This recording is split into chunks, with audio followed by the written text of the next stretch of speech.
तोष जी की उम्र करीब 80 वर्ष की हो चुकी थी और उनको अचानक से पैरालाइसिस भी मार गया था, जिस वजह से वो चारपाई में ही लेटे रहा करते थे और अपनी बेटी को बड़ी लाडली समझा करते थे, बड़ा प्यार देते थे। दो भाइयों के बीच में एक इकलौती बेटी थी। कानपुर शहर के अंदर उनकी दो दुकानें थीं, जिसको एक बड़ा बेटा चलाता था और कुछ ही दूर में छोटा बेटा भी एक हार्डवेयर की दुकान किए था। उनका अच्छा खासा परिवार चल रहा था। इसी हंसते खेलते परिवार में बीच में एक ऐसी घटना होती है जहां पूरे परिवार का एक तरफ से सफाया कर दिया जाता है। सो दोस्तों, आइए चलते हैं इस क्राइम स्टोरी की तरफ। मेरा इस स्टोरी से किसी को ठेस पहुंचाने का उद्देश्य नहीं है, बस आप सबको सतर्क और सावधान करना चाहता हूं।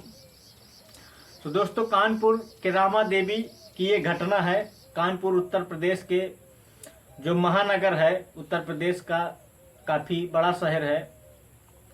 वहाँ जो है कानपुर देहात साइड एक संतोष जी नाम के व्यक्ति रहा करते थे।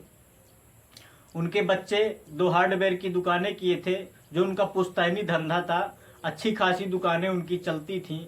उनके एक बहन थी जिसका नाम था कोमल। कोमल की उम्र वह 17-18 वर्ष की थी। रवि और बीरू दोनों की शादी हो चुकी थी, लेकिन अभी बच्चे नहीं दोनों के थे। अच्छा खासी फैमिली चल रही थी। इसी बीच बड़ा भाई रवि अपने पत्नी को लेकर काफ़ी घर में बकबक होने लगी आपस में, क्योंकि परिवार बढ़ा, जनसंख्या बढ़ी, तो आपस में लड़ाइयाँ चलने लगी। तो वो अपनी पत्नी को लेकर बड़ा भाई रवि अलग रहने चला गया। इसी बीच अब उनकी एक लड़की रह गई थी और पिताजी और छोटा बेटा और उसकी पत्नी ये लोग साथ में ही रहा करते थे। उनकी एक बेटी भी थी संतोष जी की, जिसका नाम था कोमल। वो भी साथ में रहा करती थी अपने छोटे भाई के, मतलब माँ भी थी उनकी साथ में। लेकिन बड़ा भाई अपनी पत्नी के साथ अपने दुकान के करीब ही रहने लगा था। दुकान ज़्यादा दूर नहीं थी उनके मकान से। दुकान यही कोई आधा किलोमीटर के हिसाब से दुकान की दूरी थी, जो उनका पुश्तैनी मकान था। लेकिन बड़ा बेटा अपनी औरत को लेकर किराए के मकान में रहने लगता है और वहीं दुकान की देख रेख अपना खुद करने लगता है, परिवार से मतलब छोड़ देता है। इसी बीच होता क्या है कि छोटे भाई की बीरू की जो बहन रवि और बीरू के से छोटी बहन थी, जिसका नाम था कोमल। कोमल अक्सर अपने छोटे भाई की दुकान टिफिन लेकर जाया करती थी, दोपहर का भोजन लेकर। इसी बीच होता क्या है, रोज अक्सर जाते जाते तो बीरू की दुकान के सामने एक पंचर की दुकान थी, जिसका नाम था सलीम। सलीम की दुकान थी वहीं, तो एक सलीम की दुकान में एक सलमान नाम का लड़का काम किया करता था पंचर का बनाने का। इसी बीच रोज आते जाते रास्ते में उससे कोमल की नज़रें लड़ जाती हैं और धीरे धीरे नज़रें मिलती हैं और वो कहानी उनकी प्यार में बदल जाती है। रोज़ अक्सर वो अब मिलने जुलने लगते हैं।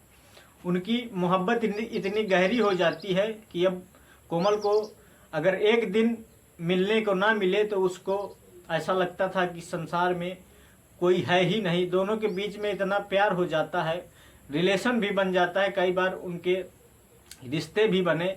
कोमल अभी नाबालिग भी थी, उसकी उम्र करीब 17 वर्ष की थी, लेकिन उनके घर वालों को आभास ही नहीं था, क्योंकि सलमान मुसलमान था और वो कोमल हिंदू थी। इन दोनों को मालूम ही नहीं था कि हम दो मजहबों के बीच झगड़ा कराने का काम कर रहे हैं।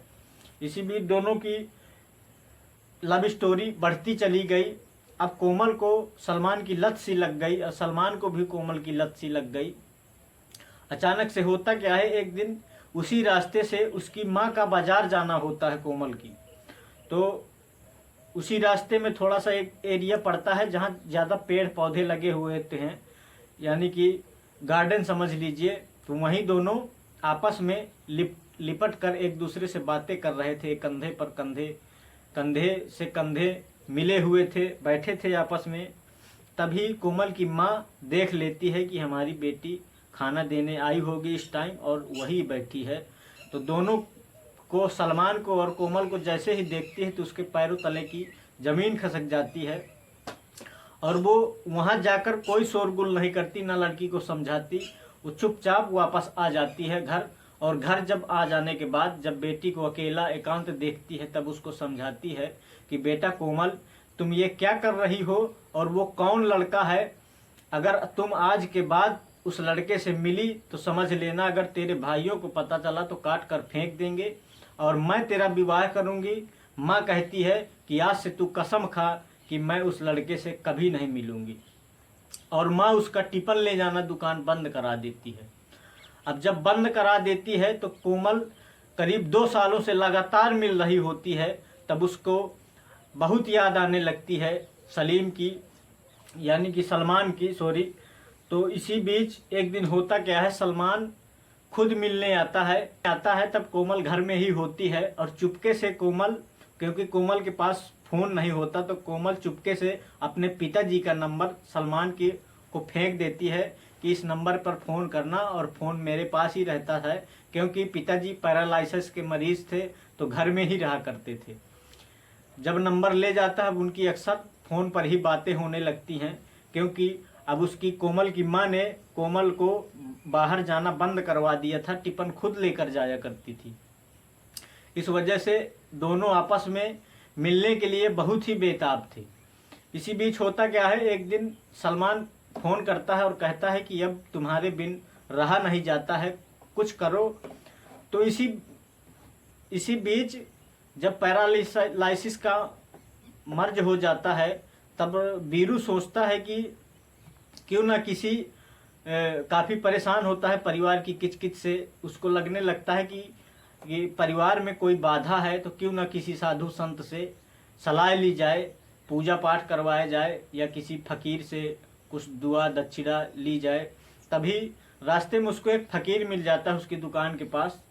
उससे अपनी समस्या बताता है कि हमारे पिताजी भी की तबीयत खराब रहती है, परिवार में बड़ी अनबन चल रही है।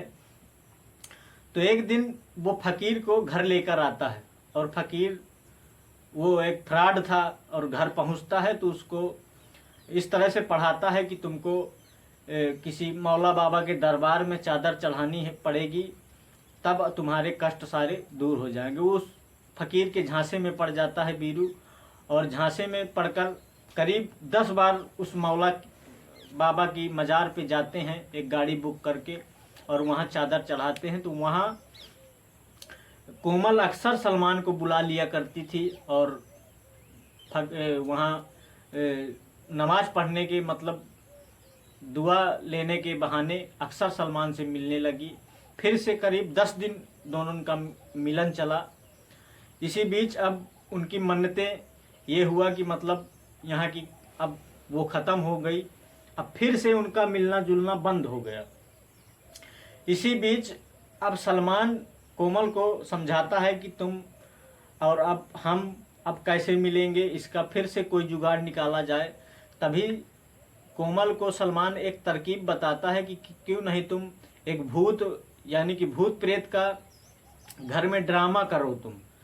तब कोमल घर में अपने बाल खोल कर और थोड़ा सा मिट्टी उट्टी लगा के रात में हंगामा करने लगती है, शोर मचाती है और सर हिलाती है। जैसे ऐसे महसूस हो रहा है कि इसको भूत चढ़े हुए हैं, ऐसे कारनामे और ड्रामे करने लगती है। तो घर भर को लगता है कि इसको भूत चढ़े हुए हैं, किसी मजार के बाबा आ चुके हैं। अब फिर से बीरू जो है उस फकीर को ढूंढ कर लाता है और उसको झाड़ फूंक करवाता है। तो फकीर बाबा कहते हैं कि इसको वाकई में फकीर ये मजार वाले बाबा भूत सताते हैं, एक बार हमको फिर से चलना चाहिए। तो इस बार कोमल खुद अपने चुने हुए फकीर के मतलब मस्जिद का नाम लेती है और कहती है कि मुझे वहाँ ले चलो। तब वहाँ ले जाया जाता है। वो करीब 50 किलोमीटर दूर होती है। वो सब सलमान की बनाई हुई कहानी थी। अब वो पूरे एक बुलेरो बुक करते हैं, उसमें पूरा परिवार बैठता है। लेकिन बड़ा भाई जो उनके साथ नहीं रहा करता था, वो इनसे मतलब नहीं रखता था, तो वो बस नहीं जाता। उसकी पत्नी और वो अलग रहा करते थे और उसको पता भी नहीं चलता कि ये लोग मजार जा रहे हैं कि मस्जिद जा रहे हैं। तब वहाँ से चल निकलते हैं और सलमान और कोमल दोनों प्लान बना लेते हैं पूरी फैमिली को ख़त्म करने का। और जब वहाँ से निकल पड़ते हैं तो सलमान भी पीछे पीछे अपनी बाइक से उस गाड़ी के पीछे लगा रहता है। तो एक ढाबे में सब लोग खाने के लिए, करीब रात के 9 बज चुके थे, तो खाने के लिए गाड़ी रोकी जाती है। खाने के लिए बैठ जाते हैं तो वहाँ सलमान को कोई पहचानता नहीं था। सलमान भी घुस जाता है। इसी बीच नींद की गोलियां उनके खाने में मिला दी जाती है सब लोगों के, सिर्फ कोमल को छोड़कर उसके पूरे परिवार के खाने में नींद की गोलियां मिला दी जाती है। अब चलते, बस इसके बाद खाना खाने के बाद चल देते हैं। तो चलने के बाद रास्ते में सब लोगों का अचानक से नींद आने लगती है। सब लोगों को लगता है कि पता नहीं हम लोग बीमार हो गए। उनको कुछ पता नहीं होता कि नींद की गोलियां मिली हैं। सब लोग हक्का बक्का हो जाते हैं। लगता है कि सबकी हालत ख़राब है।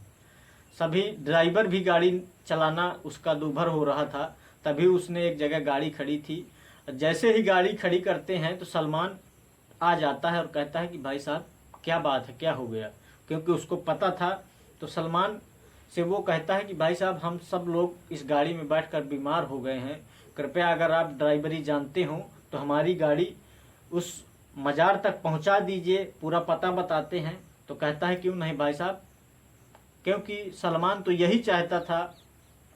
और सब लोगों को लेकर जाते हैं तो एक रास्ते में एक मंदिर मिलता है जहां उसका भाई कहता है कि भाई साहब थोड़ा गाड़ी खड़ी करिए।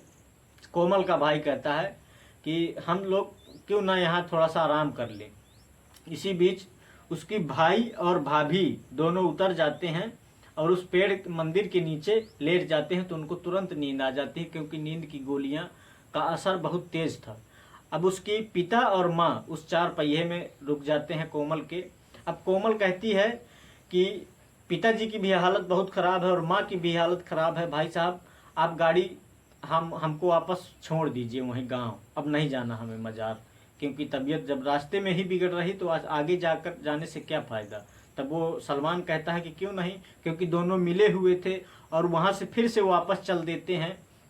जाते जाते रास्ते में एक झील मिलती है, जैसे कोई पुराना नाला था, झील थी।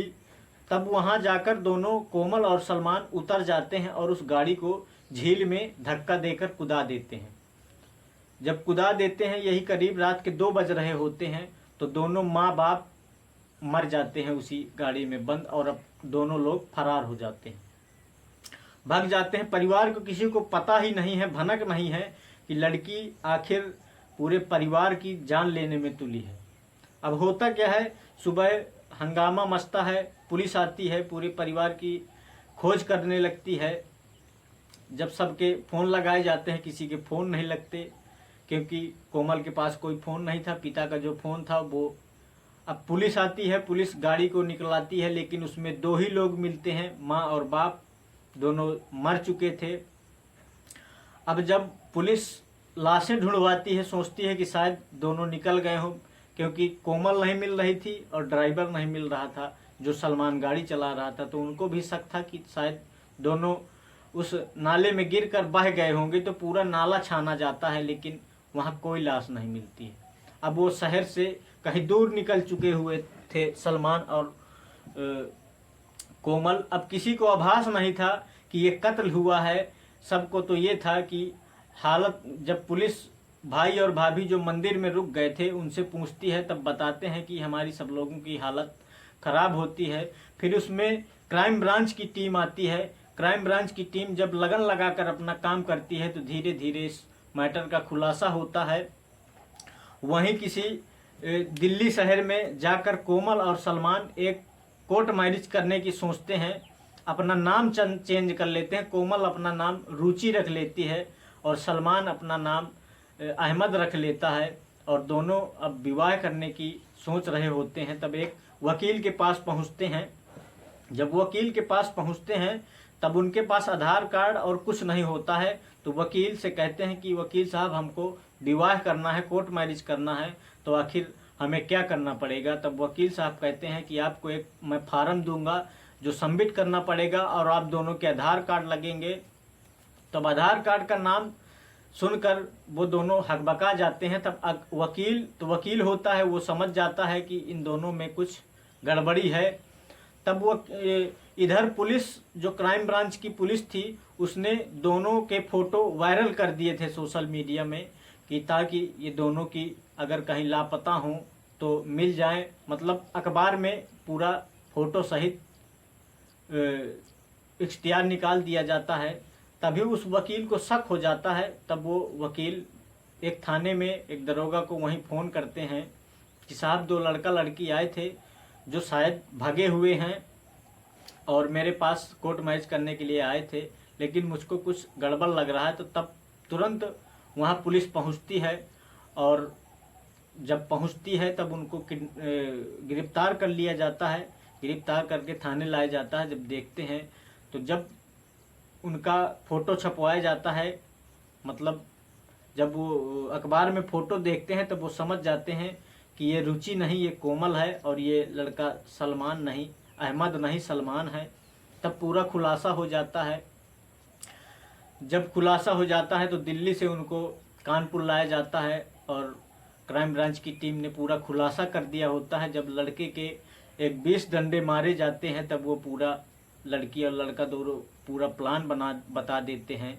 तब जब प्लान सुनने को मिलता है तो दोनों भाई दंग रह जाते हैं, कहते हैं कि ऐसी बहन भगवान किसी को ना दे। सो दोस्तों, मेरा इस स्टोरी से किसी को ठेस पहुंचाने का उद्देश्य नहीं है। सो मेरे वीडियो को लाइक करें, सब्सक्राइब करें, और ऐसी ही ताज़ा तरीन स्टोरियाँ सुनने के लिए मेरे चैनल को सब्सक्राइब करें। धन्यवाद। जय हिंद।